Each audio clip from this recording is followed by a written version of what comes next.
नाम तक नहीं सुना था चिट्टे का, वो भी चिट्टा आपके लोगों के घरों में। कितने जंग बच्चे हमारे मर चुके हैं, मारे गए हैं ड्यू टू दिस निग्लिजेंस, क्योंकि स्टेट जब टू ब्रेक होने के बाद हम कहते हैं हमारी स्टेट, आपको तकलीफ क्या है, आपका नुकसान क्या है, किस मोदी साहब का क्या नुकसान होता है हमारी स्टेट बनाने से बताएं। अमित शाह का कोई नुकसान होता है, एलजी साहब का कोई नुकसान होता है, किसी का कोई नुकसान है बताएं ना।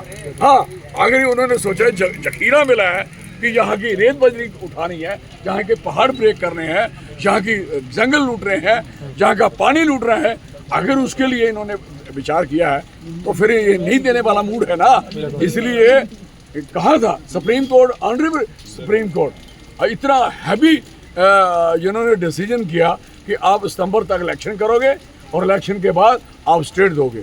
आप बताइए, ये सुप्रीम कोर्ट को नहीं मानते। सर, रियासत को लेकर कांग्रेस दिल्ली भी गई थी, लेकिन जम्मू कश्मीर की सरकार का ये कहना है नेशनल कॉन्फ्रेंस का कि अगर कांग्रेस हमें बताती तो हम भी कांग्रेस का जो है वो साथ देते। सवाल ये है, हमने कोई नहीं उनको रोका कि हमारे साथ ना चलो, हम उनके अलायंस पार्टनर हैं। रही बात ये, अगर उन्होंने कोई स्टेट के लिए कोई एजिटेशन लड़नी है, वो कोई जगह फिक्स करे, हम भी आएंगे, उनके साथ चलेंगे। हम सबको स्टेट चाहिए, और सबसे ज़्यादा स्टेट का अगर किसी को बेनिफिट है वो उमर साहब को है, उनकी पार्टी को है। हमारी पार्टी तो 6 सीट्स है हमारे पास, हमें तो क्या है, सरकार उनकी है, उनकी सारी जो ट्रांसफर नहीं कर पा रहे, जो होम मिनिस्ट्री उनके पास नहीं है, जो डिपार्टमेंट उनके पास नहीं है, कोई कमिश्नर प्रिंसिपल सेक्रेटरी उनके कंट्रोल में नहीं है, कोई एसएसपी उनके कंट्रोल में नहीं है, और कोई सिपाही तक कंट्रोल में नहीं है, जो पोजीशन बन चुकी है, जिसकी वजह से मिलिटेंसी ये कंट्रोल नहीं कर सकते, ये कूप अप नहीं कर सकते, ये लोगों को संभाल नहीं सकते। दिस इज द मेन काज। तो इसलिए हम कहना चाहते हैं सबसे ज़्यादा बेनिफिट इनको है, हम इनके साथ हैं, पूरा सहयोग करेंगे। लड़े, ये भी लड़े, इकट्ठे लड़े, अलग लड़े, लड़े से ही सब स्टेट के लिए लड़े और स्टेट रिस्टोर कराएं। तो कारण क्या देखते हैं कि होम मिनिस्टर अभी तक क्यों जो है वो रियासत नहीं दे पाई है? क्योंकि ये कहा गया था, कारण आपको बता दिया, इतना चिट्टा जो उनकी लागत लगी है, चिट्टे के ये व्यापारी हैं, मैं लिख के देता हूँ, ये चिट्टे के व्यापारी हैं। अगर चिट्टे के व्यापारी ना हो, किसी की मजाल है, जिसके पास स्टेट हो, जिसके पास पावर हो, जिसके पास पुलिस हो, जिसके पास कानून हो, वो चिट्टा रोक ना पाए, हाउ कैन पॉसिबल। इसलिए ये व्यापारी हैं सारे, चिट्टे के, शराब के, ठेके शराब के।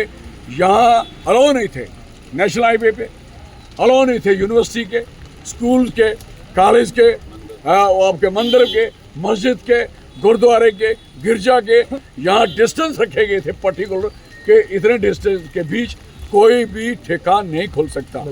आप दयालेचा की जाना, दयालेचा के मोड़ में ठेका, एक उसके साथ दूसरा ठेका है, और दूसरा, और इनके दफ्तर वही होते थे। अब मेरा इलेक्शन था बसोली में, तो यहाँ ठेका शराब का था, यहाँ इनका दफ्तर था, एक तरफ मीट का मौके थे, एक तरफ वो था। ये दो पार्टी शराबियों की और इन लोगों की पार्टी बन गई है। लोग हमारे देश का सत्यानाश कर रहे हैं, मैं किसी बारी कहना चाहता हूँ। इसलिए हमें इन जैसे तैसे भी मीडिया, आप लोग ही देखो जो आप लोगों की पोजीशन है सर, जम्मू कश्मीर के घरों में जो भी आप फेस कर रहे हो, अब बिजली की हालत देखो, कोई है कि कोई पता है कि किसको बिल इस बार कम है, अगले बार कैसे आना, कोई है किसी को पता, कोई देयर इज एनी, कोई है फिजिबिलिटी, कोई कानून कायदा है?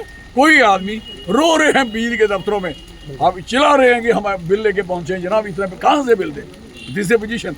हमारी इस समय बिजली जो थी लोगों को तंग नहीं करते। दूसरा नंबर, अगर हमारी सरकार बनती, हमने कहा था 300 यूनिट हम बिजली फ्री करेंगे, सरकार बनाएंगे अगली बार हम, और ये सारा लोगों का इसका फ़ायदा देंगे। लोगों का पानी है, लोगों ने बचा के रखा है, लोगों के जंगल हैं, लोगों का सब कुछ है, आज लोगों को उसका फ़ायदा नहीं मिलेगा। What is the mean of the government. धन्यवाद।